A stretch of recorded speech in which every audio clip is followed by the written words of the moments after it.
Hi అందరికీ. ఈరోజైతే మీకు ఇక్కడ ఒక టెంపుల్ అయితే చూపిస్తాము. ఇది గోరంట్ల దగ్గర వస్తదండి. ఇక్కడ ఎవరైనా సరే స్వాములు ఎక్కువ ఉంటారు. ఇక్కడ సుబ్రహ్మణ్య స్వామి అనేది ఇక్కడ వెలిసినారంట. ఇక్కడైతే మేము వీడియో తీసుకోవడానికి వచ్చాము. ఈరోజు శుక్రవారం వేరే తలంటుకొని స్నానం చేసుకొని మరీ వచ్చాము ఈ వీడియో తీయాలి అని చెప్పేసి. ఎందుకంటే నార్మల్ ఇక్కడ ఏమున్నా పద్ధతులు పాటించాలి కదండీ! అందుకోసం అని చెప్పేసే. ఇక్కడైతే చూడండి స్టార్టింగ్ అయితే మేము ఇక్కడి నుంచి గేట్ దగ్గర నుంచి అయితే వచ్చేసాము. ఇక్కడ వాటర్ కూడా ఉన్నాయి. వాటర్ అంతా కొంచెం నెత్తినేసుకుంటే ఏదో మంచి జరుగుతది అని చెప్తారిక్కడ. నా చెల్లెలైతే పోతుంది. జస్ట్ వాటర్ అయితే తాకలేదు తను. ఎందుకో తెలీదు. నేను ముట్టుకోను అని చెప్పేసి అనింది. తను అయితే ప్రాక్టికల్‌గా ఉంటదనమాట. నేనైతే వీడియో తీస్తున్నాను. ఆడ గాడ్‌నైతే ముట్టుకొని వచ్చేసింది. ఐ మీన్ అదే మొక్కుకొని వచ్చింది.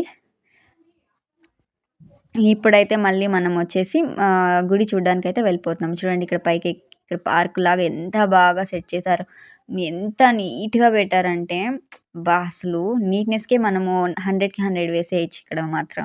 ఎంత బావుందో చూడండి ఒకసారి. మీకోసం అని చెప్పేసి నేను అదే పనిగా వీడియో తీద్దామని చెప్పేసి నేను ఇటుకొచ్చేసాను. చూడండి వాటర్ కూడా ఎంత బావున్నాయో. ఇంకా అది లోపల టెంపుల్ ఉంది. అక్కడికి వెళ్ళాలి. ఆ టెంపుల్‌కైతే వెళ్ళిపోదాము. ఇప్పుడు రండి వెళ్ళిపోదాం. ఇక్కడ చూడండి ఫ్లవర్స్ అంతా ఎంత బాగున్నాయో ఇక్కడంతా. ఈ అమ్మవారు.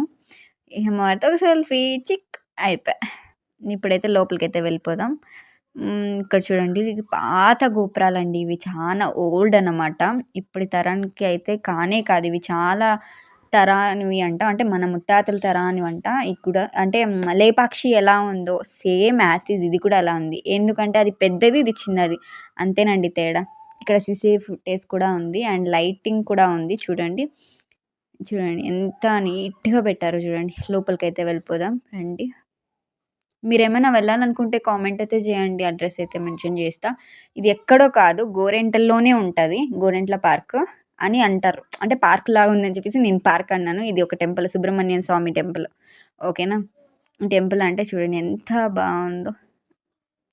చూడండి నీట్‌గా ఉంది. స్వాములే ఎక్కువుంటారిక్కడ. జనరల్లీ అంటే మనం ఎక్కువ రాము. కానీ వీడియో కోసం అని చెప్పేసి మనం వస్తున్నాం సుబ్రహ్మణ్యం స్వామి దగ్గరికి. రండి. ఇక్కడ పూజలు, పునస్కారాలు అలాంటివి ఏంటి ఉండదు. స్వామిని చేసుకొని పోతుంటారు. మనం చూడడం, మొక్కుకోవడం వరకే ఉంటది. కావాలంటే మనం ఇంటి నుంచి తెచ్చుకొని ఈడ చేసుకోవచ్చు. మేమైతే ఏం తేలేదు మర్చిపోయాం. రండి ఇంకా బయట ఇంకా ఏవేవో ఉన్నాయి చూద్దాం రండి. ఏవేవో అంటే ఏమున్నాయలా అట్లా అని ఏమి అనుకోద్దండి. బయట ఇంకా మంచి లొకేషన్స్ అయితే ఉన్నాయి. అవి కూడా మీకోసం చూపిద్దాం అనుకుంటున్నాను. రండి ఒకసారి అయితే వెళ్ళిపోదాం. చెక్. ఇట్లానేనా ఇట్లా వెళ్దాం ఏముంటుందో చూద్దాం. నాకంటే చాలా ఎగ్జాక్ట్‌గా ఉంది నా చెల్లెలు. నా ఫ్రెండ్స్‌ని కూడా తీసుకొద్దాం అనుకుంటున్నా. నా చెల్లి చూడండి ఎలా వెళ్ళిపోతుందో టింగు అని. ఇక్కడ స్వాములందరూ రెస్ట్ తీసుకుంటున్నారు అనుకుంటా బహుశా. చూడండి గోపురాలన్నీ పాతవే. అన్నీ పాతకాలంవే. ఇక్కడంతా స్వాములున్నారు. ఇంకా ఎవరెవరో ఉన్నారు. నార్మల్ పీపుల్స్ ఉంటారు కదా! నార్మల్ అంతే.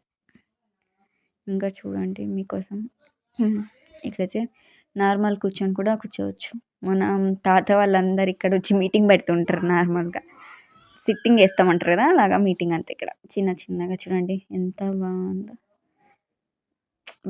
మీరు సెల్ఫీలు గానీ, వీడియోలు గానీ ఎత్తుకోవడానికి పర్ఫెక్ట్ ప్లేస్ అబ్బా! ఇదేంటక్కా గుడి పెట్టుకొని సెల్ఫీస్, వీడియోస్ అంటావు ఏంటిది అని అనుకుంటున్నారా? అలా ఏమనుకోకండి. దయచేసి ఇదంతా పాజిటివ్ మైండ్ సెట్‌తోనే మీరు కూడా వింటారు అని నేను అనుకుంటున్నాను. నన్ను పాజిటివ్‌గా చూడండి. Don't be negative. మీకోసం ఎంతో కష్టపడి వీడియో తీస్తున్నాను కదా! Please like and share, subscribe అయితే చేసుకోండి. ప్లీజ్. చూడండి ఇప్పుడైతే మళ్ళీ అమ్మవారి దగ్గరికి వచ్చేసాం. ఇంకా అంతేనండి సంగతులు. ఇంకా నెక్స్ట్ వీడియోలో అయితే కలుద్దాం. బాయ్.